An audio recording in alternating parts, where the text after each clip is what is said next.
Father? I've been thinking a great deal, and I've decided on my last request. Yes, what is it, my son? I want to see Mr. Holmes. Who? Mr. Sherlock Holmes, the detective. If there's any chance to prove my innocence, he's the one who can do it. You've got to bring him to me, Father. Very well, Edward. If the man can be found, I'll have him brought here. Mr. Sherlock Holmes.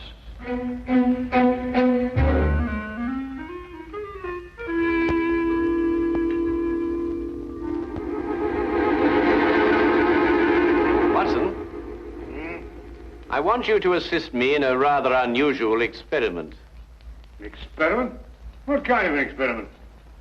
I want you to stand by while I drink this. Oh, and you'll need your stethoscope. What?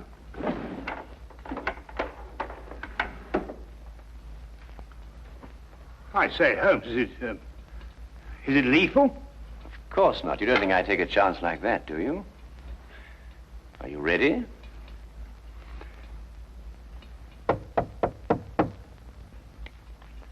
Oh, thank goodness, whoever you are. Oh, dear. Come in, Lestrade, come in. Delighted to see you. Well, this is a warm welcome. Well, now, sit yourself down, make yourself at home. No, I won't, thank you very much. Tell me, social call? No, not exactly. Oh, what's the trouble, Lestrade? Do you remember the Phyllis Brighton murder? Oh, yes, of course. Brighton. She was stabbed, wasn't she? That's right, by her husband, Edward Brighton. About an hour ago, he made known his last request. Rather an unusual one. Oh, what was it? You. Me? Why? Well, no explanation. Simply wanted to see Sherlock Holmes. And you know, Holmes, wherever it's humanly possible, we try to fulfill these last requests of condemned men. Naturally. And I take it that his execution is imminent then, Lestrade. Yes, at dawn. He has about 7 hours to live. Come on then, Watson. We have little time to lose. If a man calls for me in his final hours, it may mean that we too shall be called upon to fulfill a final request. And 7 hours is little enough time when a gallows is at the end.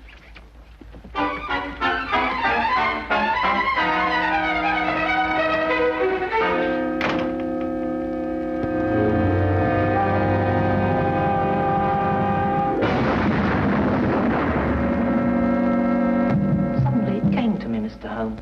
I was lying here on my cot, and suddenly I remembered something that happened the night of the murder. It had entirely escaped my memory until now. What was that recollection, Mr. Brighton? I'm afraid it won't make sense to you until you understand some of the other facts in the case. Oh, yes, of course. Well, please go on. It was a Sunday afternoon, last April, when I first met Phyllis. We hit it off together immediately, and 3 weeks later we were married. She was very beautiful, Mr. Holmes. Blonde hair, perfect nose, delicate little mouth. And her background? Her family? We never spoke about that. Phyllis made me agree not to inquire into her past, nor she into mine. I knew it was an unusual request, but I consented readily. Mr. Holmes, I'd been just a bank clerk and very lonely. I didn't want to lose my one chance at happiness. Of course. Tell me, what was Mrs. Brighton's maiden name? LeVay, Phyllis LeVay. But she told me her friends called her Bobo. Bobo. I thought that awfully charming. Mr. Holmes, I wouldn't kill her. I bought her a little home in Benedict Lane. I insured my life for £2,000 so that she'd be well protected in case I should die. I gave her everything she wanted. Every moment counts, Mr. Brighton. Now, you must tell me what happened the night of your wife's death. Oh, yes. That night we had our first argument. It was over a very trivial matter. Forgive me, dear, for saying so, but don't you think it's just a little too much? What's a little too much? You know, As a matter of fact, I think it's too little. Now, really, Phyllis, it doesn't improve your appearance. It makes you look, Cheap? I didn't say that. I merely said... You're afraid I'm going to shock the Kimballs, and I simply won't go. You know very well the Kimballs are expecting us. There's no need to carry on like this. I'm not carrying on, Edward. You're the one. I think I'd better take a breath of air before I say something unkind. Suit yourself. You're really a sweetie, Edward, but sometimes you're just so stuffy.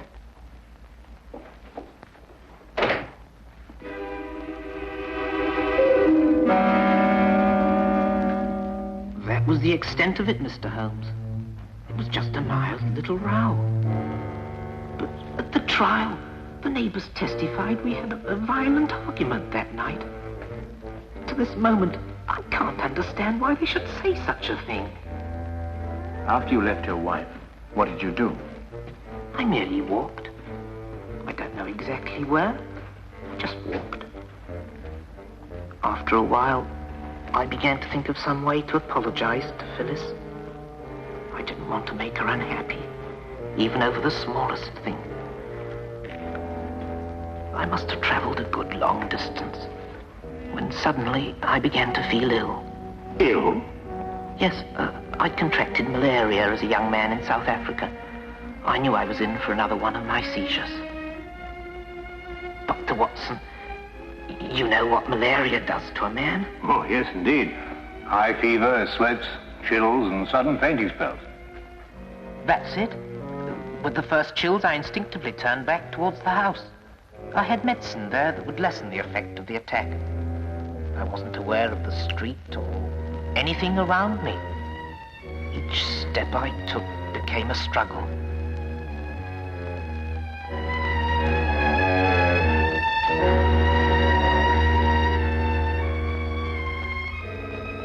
I barely made it to my home.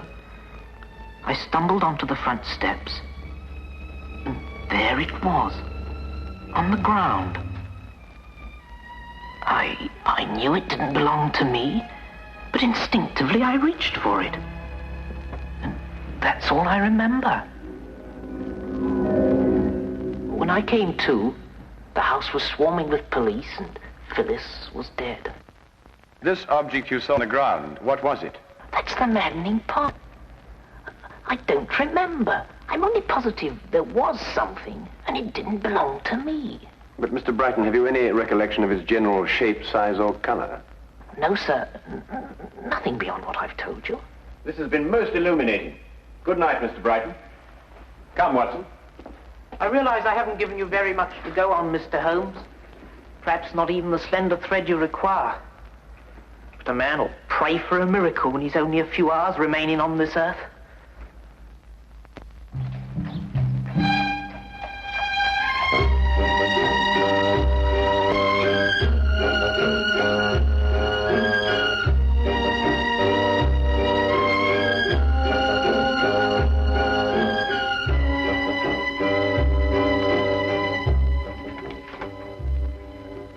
Holmes, come in. What did Brighton want? Lestrade, may I see the items that you took from Edward Brighton's pockets when he was arrested? No, I said, may I see? Oh, very well. Wilkins, bring over Brighton's effects, will you? Well, I don't want to seem pessimistic, Holmes, but you think this poor chap's got a chance? No, I'm afraid all the evidence proved conclusively that he had a violent quarrel with his wife, then murdered her in a fit of rage. These mild-mannered clerks are always the ones. Oh, thank you, Wilkins. There you are, Holmes. There's nothing unusual in there. Keys, handkerchief, wallet, and so forth.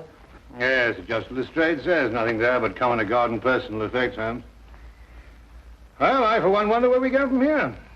We go to 14 Hanover Place, Watson. Beg your pardon? What are we going there for? That's the address of the tobacconist who prepared this mixture.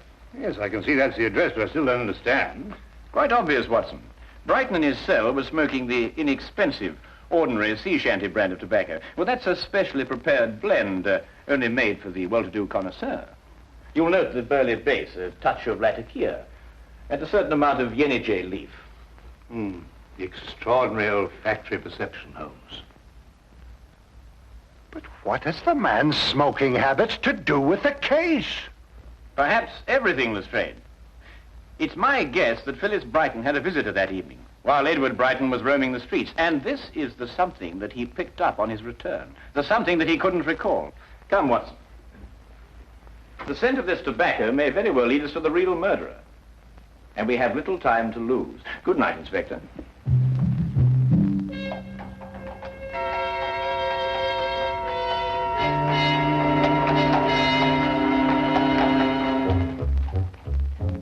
The package of tobacco was a thin thread to follow.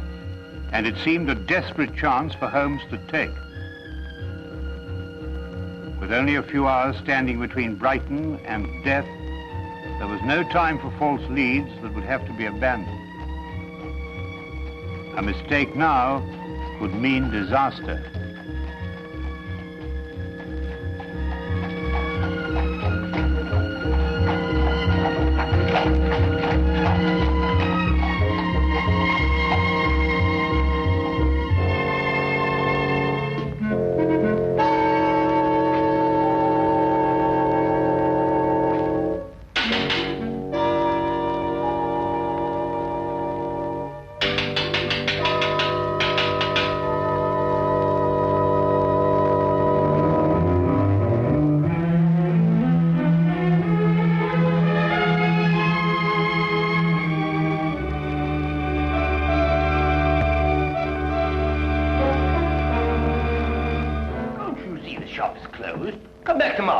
Tomorrow will be too late. We must see you now. What about?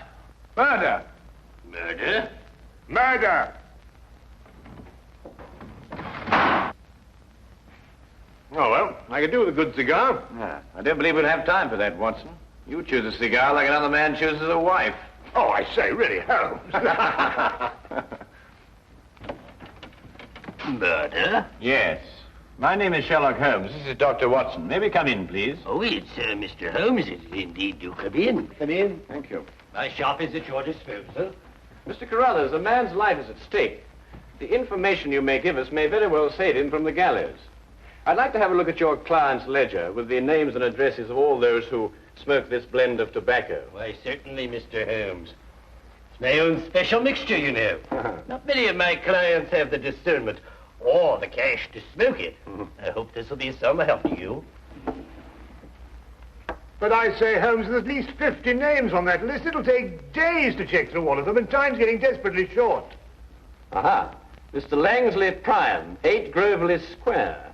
Langsley Prime? Who's he? I haven't the slightest idea, but we must get to him immediately, Watson. But now, why Langsley Prime amongst all those names? Because 8 Groveley Square is in the dock section of the city, and all the other addresses in the ledger were in the more fashionable neighborhoods. Doesn't that strike you as unusual? Yes, it does, now you've come to mention it. Whereas you may recall, Watson, that the late Mrs. Brighton didn't wish to reveal her background. I think we may therefore assume that it was of a somewhat questionable nature. Yes, true. And 8 Groveley Square is in a questionable neighborhood. Well, these are slight leads, I grant you, Watson. But we haven't the leisure at our disposal for more thorough investigation. Our one critical factor now is time. Thank you very much, Mr. Carruthers, for your assistance, and good night. Good night.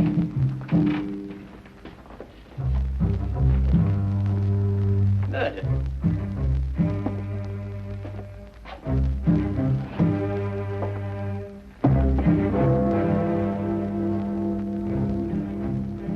$10. 6 more hours.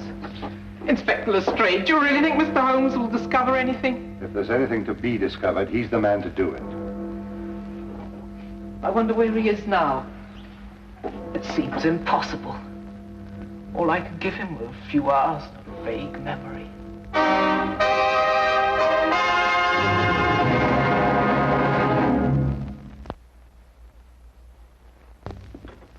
This was Mr. Priam's room, Mr. Holmes. He left me 2 weeks ago. And him owing me back rent, that scoundrel. Did he leave you in a forwarding address, Mrs. Chivy? Ooh, not him. He just left a note saying he was gone and got a job, that's all. Tell me, Mrs. Chivy, what sort of a man was he? I mean, what did he look like? Well, he was tall and kind of handsome, you might say. Then again, you might not. What do you want him for? He's not in some kind of trouble, is he? Not necessarily. You're not here to give him the £2,000. £2,000? He was always talking about how he was going to get his hands on £2,000. And him owing me rent. Thank you very much, Mrs. Chivy. You've been most kind. Yeah, but when you see him, you tell him I sent my money. From now on, all rent in advance.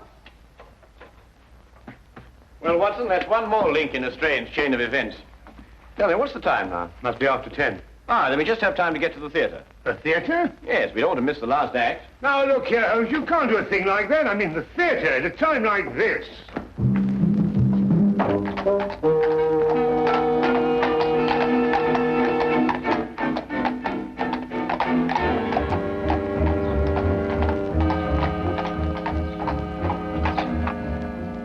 Holmes, your desire for entertainment is most callous. What do you make of this? It's hair. And just the same, I can't see how you can go on sitting there reading the paper with apparent indifference to the matter in hand. It's not ordinary hair, Watson. It's crepe hair, used to make false beards and moustaches. Oh, nonsense. I mean, if a man wants a moustache, he can grow one like anybody else. Well, Watson, actors often have need of simulated beards and moustaches. Actors? Yes? Do you mean it's an actor we're after? I'd wager so, inasmuch as I discovered that in Mr. Priam's dressing table drawer. I see. But even then, Holmes, how are we going to find out what theatre he's performing in? I mean, there must be at least 24 plays being presented in London this evening alone. That is precisely my reason for reading the theatrical page of the newspaper. And I noticed that only one play opened at the same time our Mr. Priam suddenly departed from Mrs. Chivy's lodging house. I hope you like Shakespeare, Watson.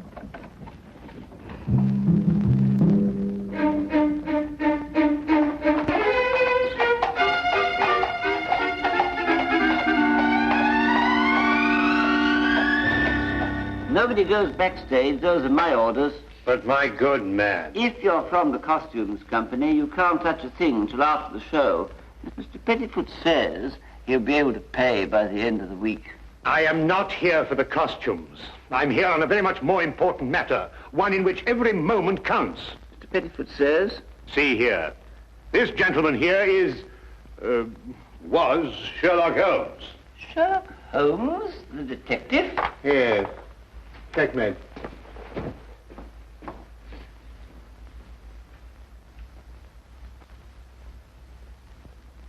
Mr. Holmes, the final death scene is just starting. I can't ring down the curtain until it's all over. And how do you know that Mr. Priam is the man that you are looking for? No. I'm very sorry. You'll just have to wait until the end of the play. The show must go on. My dear sir, a man's life is at stake. With all due respect to the bard, I may be forced to tread the boards myself. Holmes? Holmes, where are you? Oh. I nearly broke my blasted neck finding you. Watson, this is Mr. Pettifoot. Pettifoot? What? Foot. You know. Foot. Oh, I beg your pardon. Mr. Pettifoot, my friend and associate, Dr. Watson. How do you do? How do you do? Mr. Pettifoot refuses to lower the curtain, Watson. Absolutely. The tradition of the theatre does not permit it. Now, I must ask you gentlemen to leave. Leave. Oh, please, leave. Oh, very well. Come on, Watson. It is the cause. It is the cause, my soul. Let me not name it to you, you chaste stars. It is the cause. Yet I'll not shed her blood, nor scar that whiter skin of hers than snow, and smooth as monumental alabaster.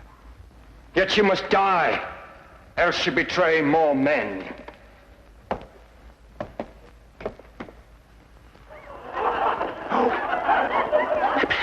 Put out the light, and then put out the light.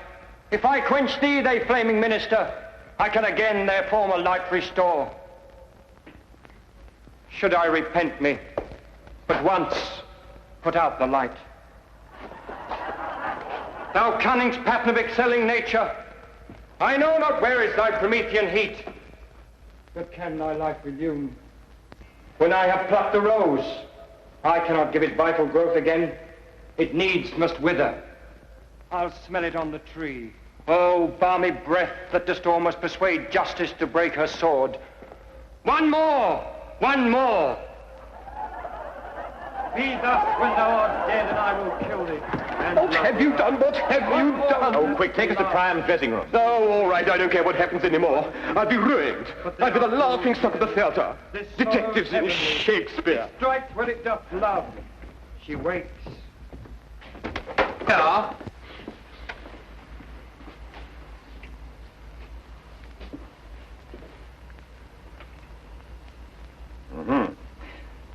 Well, the final thread is woven, Watson. Or should I say, rather, that every hair is at last in place. The two match. Perfectly. What is going on? What are you two madmen doing? Mr. Pettifoot, you can be of assistance to us in a drama even more important than the performance on your stage. In fact, you can help us to save a man's life. I can? You can indeed. Now listen very closely. When Mr. Priam comes in here... What time's it now, Inspector? 11:20. It's odd. Each minute's like an hour, but each hour's like a minute. There's still time. No. I'm afraid it's too late.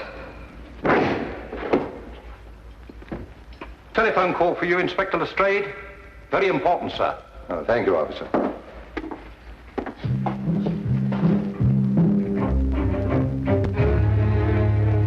Say, Holmes, he'll be here in a minute. You want me to hide behind the door and jump him as he comes in? No, you needn't do that, Watson. Just sit there and do nothing, whatever happens. Right. He's coming.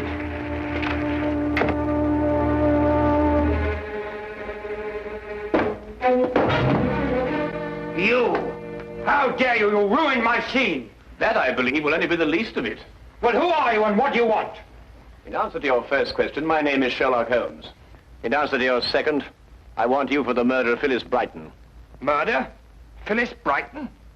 Better known in theatrical circles as Bobo LeVay. Get out of my dressing room. Your acting stands you in good stead, Mr. Priam. You've almost convinced me of your innocence. However, acting and life are two quite different things. Tonight, on the stage, you murdered the girl Desdemona in make-believe. A month ago, you murdered a woman in a more sordid drama. You may as well continue this farce. The stage is all yours. Thank you. I shall try to be brief. You and your ex-partner planned what seemed to be a simple but clever scheme. She would marry some poor, unsuspecting soul, and you would murder him. And then the pair of you would share the insurance policy. Ridiculous. And it might have worked, but for one thing. Phyllis fell in love with Edward Brighton. I don't know what you're talking about. I don't know any Phyllis or any Brighton. Then perhaps, Mr. Priam, you are familiar with Romeo's lines. How oft, when men are at the point of death, have they been merry? Get out of here! I've heard enough! Not quite enough, Priam. It was you who had the vicious argument with Phyllis Brighton when she refused to continue with your scheme. And it was you who, in a fit of jealous rage, stabbed her to death. And so shall you die! Holmes! Let me go! Let me go! I came here as soon as I got your telephone message, Holmes. What's going on here and who's he? No time to explain now, Lestrade. I want you to arrest this man and order a stay of execution for Brighton. I'll be able to prove conclusively in the morning that Brighton is innocent and this man is guilty. All right, Holmes, I'll take your word for it. You'd better come along with me.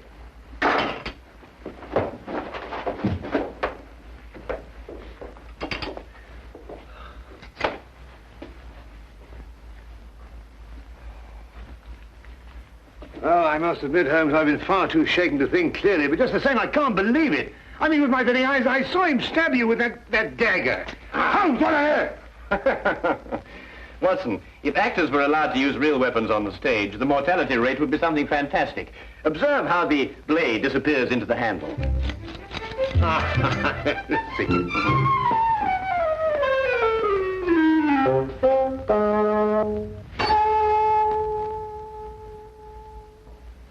Holmes.